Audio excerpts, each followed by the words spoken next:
හොඳයි අපි බලමු සිංහල භාෂාවේ දැක්වෙන ප්‍රධාන වෙන පළවෙන සංදිය.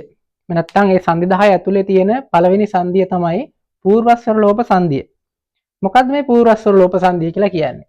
ඒ කියන්නේ සංදි වන්නා වූ පද දෙක ඇතුලේ තියෙන පළවෙනි පදේ තියෙනවනේ. මේ පළවෙනි පදේ අග තියෙන ස්වරය ඉවත් කරලා දාන එක තමයි මේ පූර්වස්වර ලෝප සංදියෙන් ප්‍රධාන විදිහට කරන්නේ. අපි උදාහරණයක් අරගෙන බලමු. දකුණු අත. මෙන්න මේකේ පළවෙනි පදේ අග තියෙනවනේ නූ අක්ෂරය. මේ නූ අකුර හැදලා තියෙන්නේ කොහොමද? අල් නයන්නයි උයන්නයි එකතු වෙලා. එහෙනම් මේ සංදි වෙන පද දෙකේ පළවෙනි පදේ අග තියෙන ස්වරය මොකද්ද? මෙන්න මේ ඌ අකුර. එහෙනම් මෙන්න මේ කියන ඌ අකුර ඉවත් කරලා දාන එක නැත්නම් පයින් ගහලා දාන එක තමයි මේ පූර්වස්වර ලෝප සංදියේදී කරන්නේ. එහෙනම් අපි විසන්දි ඉතුරු ටිකත් එකතු කරමු මෙතනට.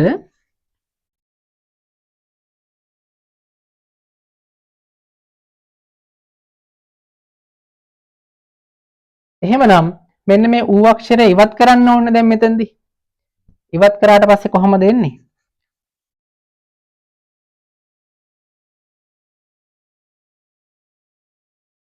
මෙන්න මෙතන තියෙන අත කියන කැලලක් මෙතනට එනවා. ඇවිල්ලා මේ අල්න යන්නයි පසුපදයේ තියෙන ස්වරය එකතු වෙලා නූ හැදෙනවා. න හැදෙනවා. පසුපදයේ තියෙන ස්වරයයි මෙතන ඉතුරුලා තියෙන හල් ව්‍යංජනේ එකතු වෙලා මෙතන හැදෙනවා න අක්ෂරය. ඊට පස්සේ දකුණත. දැන් තේරුණාද පූර්වස්වර ලෝප සංදිය හැදුන හැටි? දැන් අපි මේක තව ටිකක් පැහැදිලි කරලා ගමු. දැන් විසන්දියෙන් පස්සේ සංදි වෙලා තියෙන දකුණතනේ. දකුණු අත දකුණත. කොහොමද හැදිලා තියෙන්නේ? සංදි වන්නා වූ පද දෙකේ පළවෙනි පදයේ අග තියෙන ස්වරය. එම් කියන්නේ මොකද්ද? ඌ අක්ෂරය. ඌ අක්ෂරය ඉවත් වෙනවා. තියෙන අකුරකට පයෙන් ගහලා දානවා. ඒකනේ ලෝපයෙන් කරන්නේ. ලෝපය කියන්නේ ඉවත් වීම, ඉවත් කිරීම. එහෙනම් මේ ඌ අක්ෂරය ඉවත් කරලා පසුපදයේ තියෙන ස්වරයත් එක්ක මේ ඉතුරුන හල් ව්‍යංජනේ එකතු කරලා ගලප ගන්න සංදිය තමයි පූර්වස්වර ලෝප සංදිය කියලා කියන්නේ. හොඳයි අපි මේ පූර්වස්වර ලෝප සංදියට තව උදාහරණයක් කරගෙන බලමු. එතකොට ඔයාලට තව ටිකක් මේක තේරුම් ගන්න පුළුවන්. අපි බලමු මේ සිංහල භාෂාවේ එන පදයක් නුවණැත්තෝ. ගොඩක් වෙලාවට මේ පදේ ජාතක කතාවලදී හම්බ වෙනවා. ගොඩක් වෙලාවට. ඉතින් මේ පදේ අපිට නිතරම හම්බ වෙන පදයක් නුවණැත්තෝ. නුවණැත්තෝ කියන්නේ නුවණ ඇති අයනේ නුවණැත්තෝ කියන්නේ. එතකොට මේ පදේ හැදිලා තියෙන්නේ පද දෙකක එකතුවකින්. ඒ කියන්නේ විසන්දියකින් තමයි මේ නුවණැත්තෝ කියන සංදි පදේ හැදිලා තියෙන්නේ. අපි බලමු මේක හැදුනේ කොහොමද කියලා.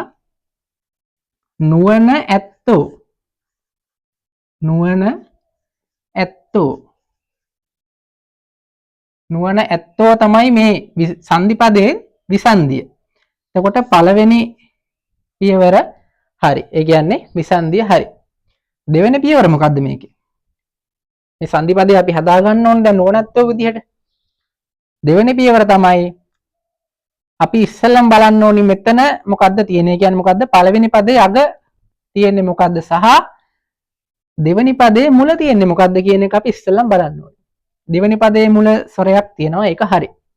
එතකොට පළවෙනි පදේ අපි මෙතන ව්‍යංජන අකුරක් පේන්න තියෙනවා. මොකද්ද ව්‍යංජන අකුර? න. එහෙමනම් මේ න අක්ෂරය අපි දෙකට කඩලා ගන්න ඕනේ. ඒ කියන්නේ ස්වර සහ ව්‍යංජන වෙන් කරලා බලන්න ඕනේ. මොකද්ද මෙතන තියෙන ස්වරේ? මොකද්ද එතන තියෙන ස්වරේ?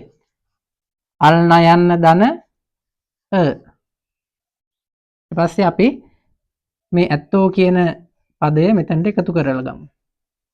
ඇත්තෝ. එහෙමනම් දැන් ඊළඟ පියවරත් හරි. මොකද්ද? මූර්ධ ජලනයන් සහ ඒ අක්ෂරය එකතු වෙලා තමයි මේ න මෙතන හැදිලා තිබිලා තියෙන්නේ. අපේ සංදිය මොකද්ද? පූර්වස්වර ලෝප සංදිය. ඒ කියන්නේ පළවෙනි ස්වරයේ ඉවත් කිරීමක් නේ කරන්න ඕනි. එහෙමනම් අපි පළවෙනි ස්වරේ මේ අක්ෂරය ඉවත් කරලා දානවා. ඉවත් කළා දානවා. ආයේ අක්ෂරය ඒ ස්වරාක්ෂරය පැමිණෙනවද? එහෙම නැත්නම් මේ සංදියට එනවද ආපහු? නැහැ. ආයෙ කවදාවත් එන්නේ නැහැ. ඉවත් වෙලා ඉවරයි. ඊට පස්සේ අපි නුව මෙතන ඉතුරුනේ මොකද්ද? මූර්ධජ අල්නයන්න. නුව අල්නයන් ඉතුරුනා මේ අයන් ඉවත් වුණානේ. එහෙනම් අපි මෙතනට ඇත්තෝ කියන පදය යොදා ගන්නවා. ඊට පස්සේ මොකද්ද කරන්නේ? පසුපදයේ තියෙන ස්වරයත් එක්ක මේ ඉතුරුන ව්‍යංජනය එකතු කරලා අපි හදනවා මූර්ධජ නැහැ. මූර්ධජ අල්නයන්නයි මෙතන තියෙන ස්වරය මොකද්ද? ඇයන්න එකතු කරලා මෙතන හැදෙනවා නැහැ කියන අක්ෂරය. ඊට පස්සේ අපි කරන්නේ මේ තියෙන ඉතුරු කැලේ ටික මේකට එකතු කරලා දානවා. ඒ ටික එහෙම ලියන්න තියෙන්නේ. ඒවා එච්චර ලොකුවට හිතන්න දෙයක් නෙවෙයි. ඊට පස්සේ මොකද්ද හැදුන පදේ? නුවණ දන ඇත්තෝ නුවණැත්තෝ උනේ මේ විදිහට. කියන්නේ සංධිය වෙන පළවෙනි පදේ මොකද්ද? මේ විසන්ධියේ නුවණ. ඒ නුවණ කියන එකේ අග තියෙන අග න අක්ෂරය හැදලා තියෙන්නේ කොහොමද? අල්නයන දන ඒ අක්ෂරය. තමයි න විදිහට හැදලා තියෙන්නේ. එතකොට සංධි වන්නා වූ පද දෙකේ මුල් පදයේ තියෙන මුල් පදේ අග තියෙන ස්වරය ඉවත් කරලා දාන එක තමයි මේ පූර්වස්වර ලෝප සංධියෙන් කරන්නේ. හරි. එහෙනම් ඒකත් ඉවත් කරා. ඊට පස්සේ ඇත්තෝ කියන පදේ ඈ කියන්නේ දෙවන පදේ මුල් ස්වරයත් එක්ක මේ ඉතුරුන ව්‍යංජන හල් ව්‍යංජන අක්ෂරය එකතු කරලා නේ අක්ෂරය හදාගත්තා.